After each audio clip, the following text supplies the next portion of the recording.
그래서 우선은 그 9월달 의사 일정을 그러니까 이동관 씨 청문회를 제외하고는 9월달 의사 일정을 모처럼 만에 합의가 돼서 진행을 한 거잖아요. 그래서 결산을 이제 완료했고 이제 법안 심사 들어가고 법안 의결 뭐 이런 절차들을 거치고 나중에 이제 국정감사 의결 같은 걸 해야 되는데 합의된 의사 일정을 시작하는 첫날 저렇게 국민의힘이 합의를 깬 일종의 오바를 한 거 아니겠습니까? 억지 주장한 것이고 그렇기 때문에 저희들은 국민의힘이 9월달 의사 일정에 대한 합의를 깼다라고 저희들이 이제 간주를 하는 것입니다. 그래서 오늘 10시에 있었던 법안 수리도 저희들은 그래서 무효로 한 것이고요. 그런데 지금이라도 국민의힘이 9월달 의사 일정에 대해서 합의를 하겠다고 한다면 뭐 그 부분에 대해서는 같이 상의해서 의사 일정을 어떻게 진행할 것인지는 당연히 의견을 할 겁니다.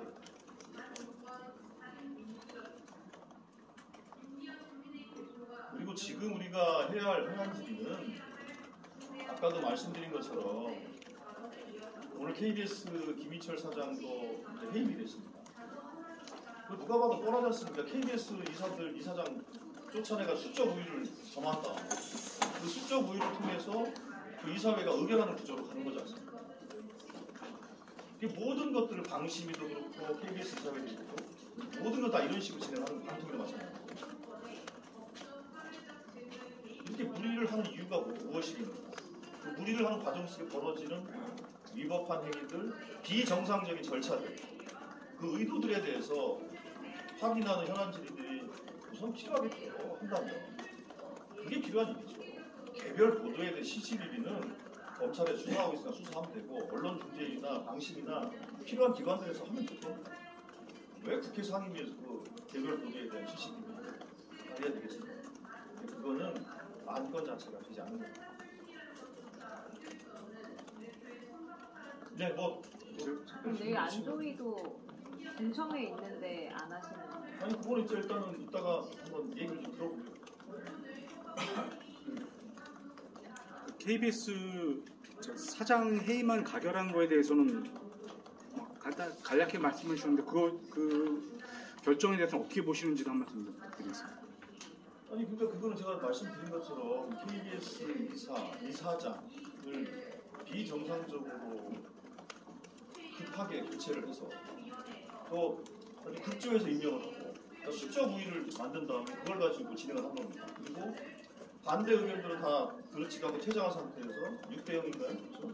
6대0 구조를 만들어가지고 통과시킨 것이기 때문에 이거는 정당성이 없다고 볼 수밖에 없고요. 그리고 그 어떤 해임에 이르려면 해임에 이르기 위한 정당한 사유들이 있어야 됩니다. 누가 봐도 KBS 사장에 대한 해임 사유는 너무 박약하고 억지입니다. 어느 것 하나 확정된 바가 없고요. 그렇게 지극히 정치적이고 무리하고 폭력적인 해임이다. 이렇게 저는 비판하고 있습니다. 앞으로 국민의힘에서는 계속 이런 방향을 이용해갖고 그 회의를 계속 진행할 것 같은데 차후에 우리 야당에서는 좀 어떻게 대응할지 좀 구체적인 사안 같은 거 논의하고 계신지 좀 이야기 듣고 싶습니다. 일단은 지금 9월달 지나면 이제 국정감사가 진행되지 않습니까? 사실 국정감사 때는 이제 언론 장악을 하기 위한 여러 가지 유리한 수단을 활용하는 과정 속에서 벌어졌던 여러 가지 문제들이 있습니다. 증인 참고의 부분을 요청을 해서 국정감사에서 정말로 제대로 확인하고 따져야 될 부분이라고 생각합니다. 국정감사에서 그 위법성이나 폭력성에 대해서 정말로 실상을 정확하게 규명하고 그에 대한 국민적 보고를 하고 바로잡아나가는 그런 과정들을 하려고 노력합니다. 어제 권태선 이사장 해임 집행정지 신청이 인용이 됐는데 반대로 이제 남영진 이사장은 기각이 됐지 않습니까? 그게 이제 서로 때 물론 이제 같은 재판부는 아닙니다만은 어떻게 법원에서 유사한 사안에 대해서 다르게 할 수 있느냐 하면서 그거에 대한 이의를 이제 국민에 계속 제기를 하고 있는데요. 이 부분에 대해서 이 다른 결정이 나온 거에 대해서 어떻게 보시는지 한 말씀 부탁드리겠습니다. 그러니까 뭐 다른 결정이 나온 것에 대해서 어떻게 평가를 할 수 있을지 모르겠습니다만 실제로 이제 일단 법원의 그러니까 다른 재판부가 다른 판단을 한 것인 거에 대해서 정말 되게 유감입니다. 그러니까 그럼 도대체 이제 가처분 신청에 대한 그 인용 그 기각 여부에 대해서 어떤 재판부가 어떤 원칙을 가졌는지에 대해서 저들은 좀 의구심이 되고요. 실제로 그거의 기준은 그 과정이 정당했는지 그 내용에 대해서 인정할 수 있는지 부분입니다. 그런데 반면에 이제 그 권태선 이사장 같은 경우에는 그 내용 부분에 있어서 본인이 재임하기 전에 일어났던 일들도 왜 이 사람이 책임을 져야 되는 거냐. 그리고 이사회의 의결로 처분하는 것이 이사장의 권한으로 한 것이 아닌데 왜 이사장한테 책임을 져야 것인가. 이 똑같은 논리라면 사실은 KBS 이사장도 똑같은 논리면 책임이 기각되는 것이 마땅했다고 봅니다. 그런데 재판부가 서로 다른 기준을 가졌다는 것이 안타깝습니다. 그거는 아무래도 재판부가 어떤 가처분에 대한 인용 기각 문제를 판단할 때는 뭔가 일관된 잣대를 만드는 필요하다고 봅니다. 그리고 한 가지만 더 말씀하는데요. 아까 오늘 이제 이 과방위 전체 회의 문제도 그렇고 이 뉴스타파의 어쨌든 보도의 어떤 대선 공작이냐 이런 것들로 이제 주장을 하고 있습니다만은, 그러니까 김만배 신앙님 두 인터뷰 그 관련해서 동거래가 있었다는 게 가장 큰 문제였던 거 아닙니까? 그 자체에 대해서는 이제 언론 출신 분도 계시고 그러는데. 근데 이거 부당한 거 아니냐? 동거래를 한 것을 모든 사실은 이제 그동안의 보도의 의혹의 정당성 이런 것들을 다 신뢰를 잃게 만든 사건이 됐는데 그런 이제 지적이 있었던 것 같은데 이제 그 부분에 대한 민주당에서는 어떻게 보시는지도 좀 그건 민주당의 평가가 중요한 것이 아니고 그거는 당사자들도 뉴스타파라는 매체에서도 그것을 부적절했다라고 인정을 하지 않았습니까? 그러니까 그 돈거래가 있었다는 사실과 그 뉴스타파가 녹취를 인용해서 보도한 내용하고 인과성이 있느냐 없느냐 그 부분에 대해서는 뉴스타파가 논의를 하면서 보고 있지 않습니까? 그 부분에 대해서는 뭐 검찰에서 뭐 수사팀 10명 꾸려가지고 한다는 거 아닙니까? 근데 오히려 문제는 그것을 마치 민주당이 대선에 영향을 미칠 생각으로 무슨 대선 여론 공작을 했다라고 규정해서 그렇게 오히려 가짜뉴스를 확산하고 있는 그런 국민의힘이 문제가 있다고 봅니다. 그 어떤 우리는 그렇게 당연히 한 바도 없을 뿐더러 우상호 총괄선대본부장이 여러 차례 말씀을 하지 않았습니까? 그것도 그렇고 그렇게 가짜뉴스를 오히려 생산하면서 정치적으로 공세를 펴고 있는 그 국민의힘의 그 태도가 나중에는 분명히 심판을 받을 것이다. 그렇게 생각합니다.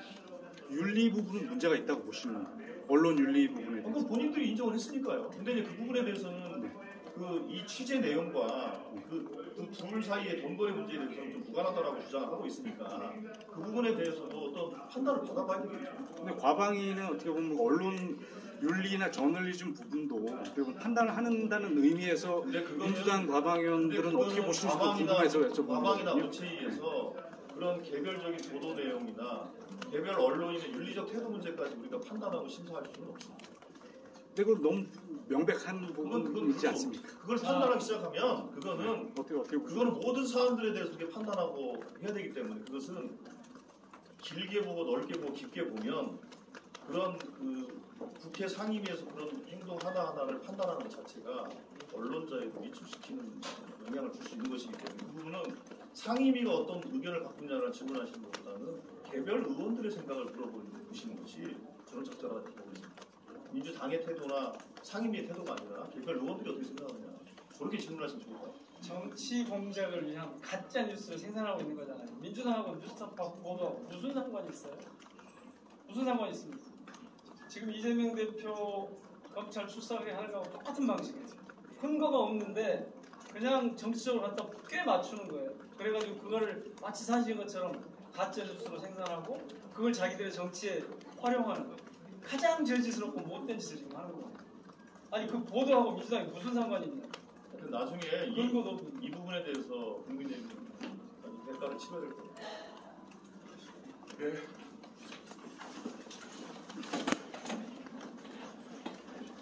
윤 의원님 혹시